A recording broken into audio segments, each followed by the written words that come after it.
chasing the ball in, you know he's not going to get the. Obviously, he's having to play. Picking it apart, you can't justify why Johns is not inbounding that ball. I totally agree with you. Let's see. Maybe don't shoot 50% from the free throw line. They lost the game when they decided to run the same play to Dickinson 50 times in a row. He did not have a good game, especially early on. I would never have been wanting or drawing up plays for Wagner. He is awful. Rather than somebody else says Juwan was out-coached. You know, they make the shot, they win the game, right? Right. I don't think he was necessarily out-coached. He did not have a great game. Some of the plays I didn't like, and I feel like we said, Shawnee Brown should have had the ball towards the end of the game. There's no doubt about that in my mind. But hell, what the heck? According to Dave, I can coach some better. But, if you just want to boil it down to the basics of basketball, they shot just over 50% from free throws. Yes. And they turned the ball over significantly more than the other team. Yes. And if you break it down, just like football, if you lose a turnover battle, you most likely you're going to lose. And simplistically, as much as we criticize the play calls at the end, most of them are open shots. I think they were good shots. They just no chance of going in because Smith and Wagner couldn't shoot last night. Coming up next, the NFL goes +1, 97. WXYT FM and WXYT HD1 Detroit. An Odyssey station. Sports headlines all day, every day. From the Sold by Mike Z Sports Desk. This is 97.1 The Ticket. Michigan's NCAA tournament run comes to an end last night as the Wolverines would lose to UCLA 51-49 in the East Regional Final. Afterwards, the Wolverines' Eli Brooks was asked by reporters if this was a game where Michigan simply beat themselves, in large part because of turnovers and missed free throws. They played extremely hard. They earned that win. We're not going to take anything away from them. But they made everything challenging. Johnny Juzang had a game-high 28 points to lead UCLA to that upset win.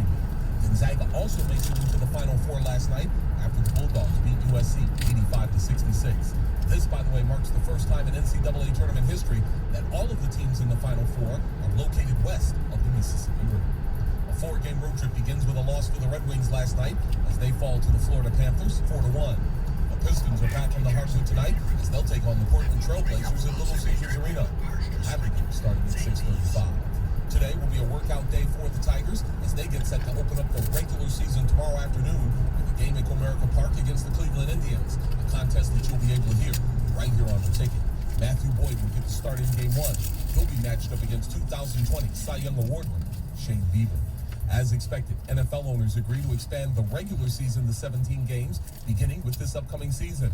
In addition, Commissioner Roger Goodell, on a conference call with reporters, says that league officials expect to have full stadiums at some point during the 2021 NFL season.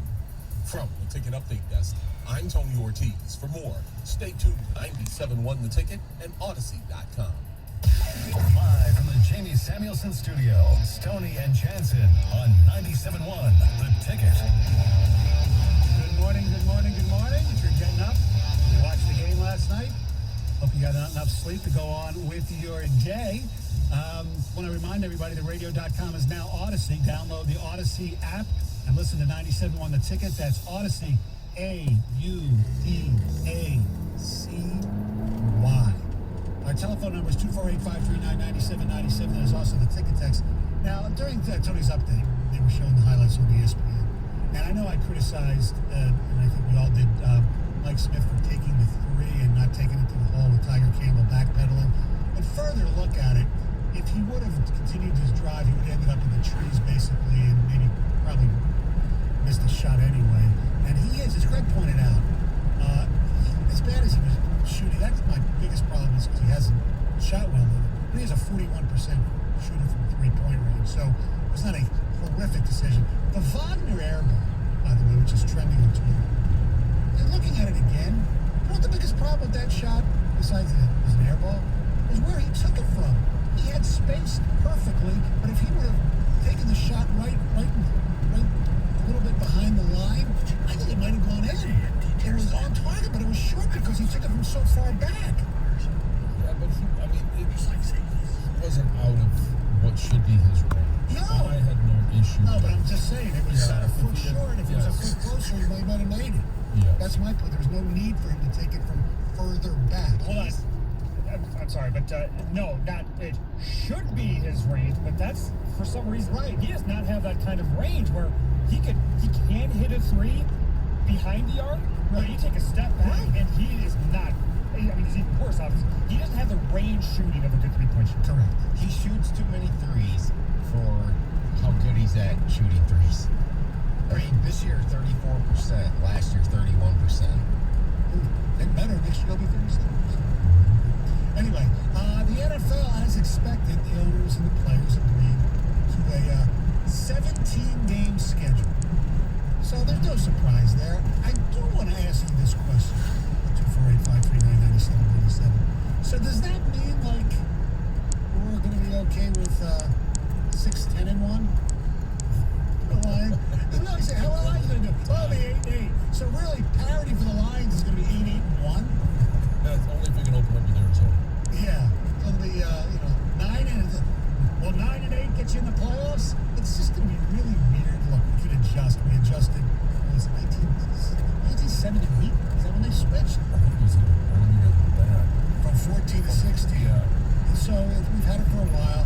The only thing I don't like about it, I have no problem with more football. Okay.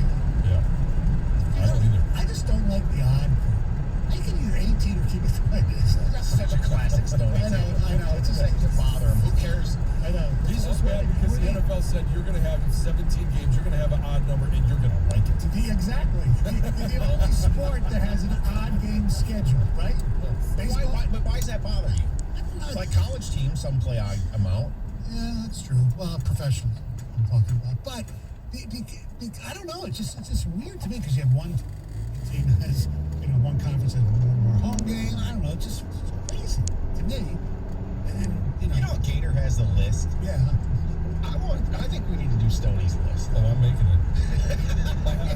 I didn't want to spoil the surprise, but I've been making one since I started, and I was going to make it my 1 year little tribute to Stoney. All of his, I call them Stoney's little nuggets. They're not nuggets. They're nitpicks. Well, we had another one. I mean, Mark Few last night. Yeah, Mark Few. Yeah, I actually tweeted that on the gun. What's They're up by 20 points, just blowing his team out with 2 minutes left. He still won't get rid of their starters. Well, what was with that? Did you have USC last night? No, I didn't bet any of the games. No, not at all. I wouldn't have. I would have taken the two unders again, and they both covered. Actually, thanks to BetQL, USC Gonzaga, the over/under was 152.5, and it was the game ended up at 151. Michigan obviously was under 100 points. Yeah. The over/under was 137. Let's go to D-Mac in Detroit. You're 97. Good morning. Good morning, Good D-Mac. morning. I think you guys hit it right on the nail. Juwan wasn't out coached. Michigan had a poor shooting night. UCLA came out playing just as crappy as Michigan did. The only significance that I see in the game is that they had a poor shooting night. And normally a lot of those 2s and 3s and shots they knocked down. They had a poor shooting night. They had nothing whatsoever. As Mike said, they overachieved. If anything, they overachieved. And the crackpot that just called in a couple of calls ago saying that Juwan Howard can't coach.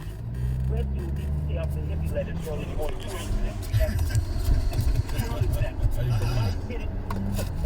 Mike hit it right on the head. Juwan wasn't out coached. He just had a poor shooting night. Get off that kid to Southport Bobby. He's going to be a great pro. He's only a sophomore. He makes mistakes, but one thing I can't think is that kid does. He puts it on the floor. He goes to the hoop. Your shot can be worked for. And he's got nothing but bright things ahead of him. He has a hell of a recruit class coming up. So we'll see. We'll see. I don't think he got out coached. I do think there were some things, like in any game, that coaches, deserve to be criticized. I agree with most of what he said. Just one thing is Wagner will play in the NBA, and I think he'll contribute. But I think he's a bench guy at best. Oh yeah, just like his brother. Yeah, I don't know. It comes out in the eye test for me. It does. I don't even think he's close to touching what his brother did. is playing into our mindset of our frustration with Franz Wagner, and he's just not. He hasn't had the moments that moment. He just hasn't had those moments. To be fair to him, we're letting a lot of this be affected by these clowns that put out these mock drives Yes. and say that he's a lottery pick. So then we're going to judge him differently, and that's where I think D-Mac is right. Yeah. Well, and those people, look, I'll call out Evan. Evan, early thought that Hunter Dickinson was going to be a lottery. Come on, he's got no chance. He's got to be coming back. He's got no game. He's got no NBA game right now. I would None. agree with you. And I do want to get back to whether I can't remember what the caller's name was. It Dave that called in and was just absolutely no, it wasn't Dave. Maybe it was Bert. I don't know who it was, but that was just all over Juwan Howard. Dave. Yeah, and you look at UCLA. Juwan Howard did not get out coached. You have Mick Cronin over on UCLA. Juzang was the only guy that was hot on their team. They had the one hot hand on the basketball court last night, and that is it. Because you look at Jaquez, who had been so good throughout this tournament. He was 1 of 6. Yeah. They were getting contribution. Bernard, he was 2 of 10. Riley was 2 of 6. They had the one hot hand, and it just ended up being 2 more points than Michigan had. Yeah, and Michigan got a little bit of a break when Juzang got hurt too. Yes. That turned a little momentum around. And they just weren't able to capitalize. And he missed a big free. He's a 90% free throw shooter. He missed a huge free throw. To go up 3. Right. Yes. Unfortunately, Michigan could not convert. Well, I'm sorry, Juzang got hurt on one of those missed free throws by Dickinson. Oh, that's right. So actually missed the free throw. Exactly. That got Michigan back in the game on the momentum. You're right. It did. There's no doubt it did. But one thing, now I don't know, would have made a big deal. Should he have, people were saying, have Shawnee Brown just stick with, Juzang defensively. Well, he was on him, and he got beat on a switch so bad, I think Juwan pulled him. And at one point, nobody could defend him. Now you sit there, well, do you double Juzang? No, you can't double him. Because somebody's going to be wide open. Down low, even. But I thought maybe, he could have put, because Smith was struggling early, I thought. Maybe he said Jackson get a couple minutes, just a breather rather than go 7 deep. I don't know if that caught up with him at all. I think, look, they couldn't make shots. Eli Brooks, 2 missed layups. He shot easy shots that he made more difficult because it was like tilted. It was like really weird. It's disappointing because they played a team that you thought they should beat, and it was an even Steven game. You had even Steven games. It's just the little things that just piss you off. That you say, "Oh God, we should have won. Look, Michigan State saying the same thing. They had UCLA beat. Hell, they were up on double digits on UCLA. They were up 14 points on UCLA. They were up 5 with like a minute 50 left, something like that. And they couldn't box out, and that's why UCLA advanced. Now, I'm not sitting there saying Michigan State would have gotten, to the Elite Eight to play Michigan. I have no idea. But this is where UCLA's been in this tournament for the most part, except for their game against Abilene Christian, yeah. Mm-hmm. They've had these, drag-out games. The Alabama game. They find a way. They're a team that hangs around Yes. and finds a way to win. Mm-hmm. That's why I was concerned, and I thought early on, instead of being up 11-7, if they could have got up 14, or if they could have, 16 even, that would have put them away early on. Now, does that mean the game's over? That's not what I'm saying. But what I'm saying is the momentum of a team that needs that opportunity to believe. If you take that away, it just ruins what UCLA has been able to do throughout the tournament. I think what you're saying is what happened in the Gonzaga game before, is they exhibited their will. They put their will on USC early, and it crushed USC. Because if you're the favorite and you jump on a team like that's not supposed to be there, and then they don't have the answer, which USC didn't. UCLA doesn't have the answer. If they get down, they start making different shot selections. I agree with you, but it comes down to turnovers and free throws too. Yeah, it was 11-4, and then Michigan missed, I think, 2 or 3 straight shots before UCLA scored. Our telephone number is 248-539-9797. Heather with news next. So we all know April Fool's Day is tomorrow. So basically, you can't really trust anything you hear. right? Like, everyone's going to make a big joke, and there's one company, a pretty big company, that couldn't even wait until tomorrow to say April Fools. Whatever that company is. The audacity. All right, the D Las Vegas. That's where you want to stay when you're going to Las Vegas. A lot of fun. Vegas is just a blast. Weather's usually good. Pools are great. You have a great time when you go to Vegas. And the D is no exception. You want to golf when you're in Vegas, they'll set you up with all the great tea time. You want to eat good food. Joe Vicari's Andiamo Italian Steakhouse right there in Las Vegas at the D. You got American Coney Island there too for something a little more casual. And the fun of the D is the long bar, the great experience watching all the games. Bartenders put on a show. Derek Stevens, the owner, hanging out there. And all essentially just might get you a cocktail. Book a room today. Go to the D.com. Very economical. Loads of fun. Like I said, even if you're not staying in the D, come on down. Hang out at the long bar with everybody. It's a great time. The D.com. Book it now. Detroit Sports in Vegas. 97.1 The Ticket. Traffic. From the WWJ Local 950 Traffic Center, this report brought to you by Edible Arrangements. There's now a freeway closure in Detroit. I-90 early spot at Van Dyke. All lanes are blocked because of an earlier accident. Backups continue from 75, so you may want to use Warren or Mack Avenue to get around it. Easter is right around the corner, and Edible Arrangements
Fool's joke element of it if people are already thinking it's an April Fool's joke. Well, maybe it's not. Maybe the joke's on everyone else. Yeah, maybe. This is the joke. Haha, it's not a joke. We'll see if he's on Good Morning America with his new full set of teeth. What he should do is like have the gap on for football on Fox, and then not have it for Good Morning America. Good Morning America, yes. Yeah, and whatever other shows he does. I mean, I like the gap, but I also he looks good without the gap as well. So we'll see what happens.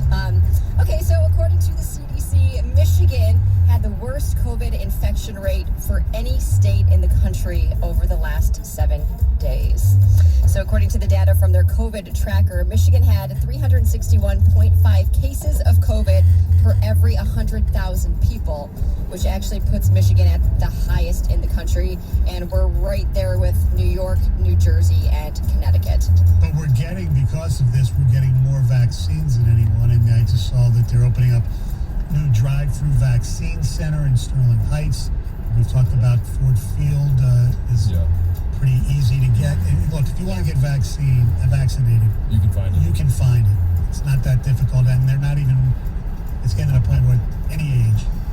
Come on. Most of them have expanded beyond the actual required age. Yes, for sure.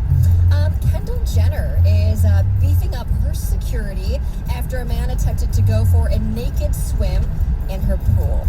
So on Sunday morning, this was right around 2 a.m., a man showed up at her house. He was fully clothed when he showed up. He knocked on some windows, he called her name, and then he took off all of his clothes and was headed for the pool. But that's when her security caught up to him. They say that Kendall was actually home at the time, but she was at a safe location. Especially you play so hard. Oh, wow. Well, they have a better security there. Yes. The man was arrested for trespassing, and this isn't the first incident. I mean, she's had other stalkers, and the other day she actually had to get a restraining order against a man who was threatening to murder her. So sources are actually saying that she is packing up and she is moving out of her Beverly Hills home. You know what's weird? It's such a double standard. If we ran a story of Kendall Jenner going to some guy's pool naked, everybody would say, "Oh, this is the greatest thing in the world." I know. Such a double standard. It is, for sure, without a doubt. John, are you a Game of Thrones fan? Yes. Did you watch? I did. Cool. I think Greg watched too. I don't think Stoney did. I didn't. So I don't know a whole lot about it, but Game of Thrones is actually headed to Broadway.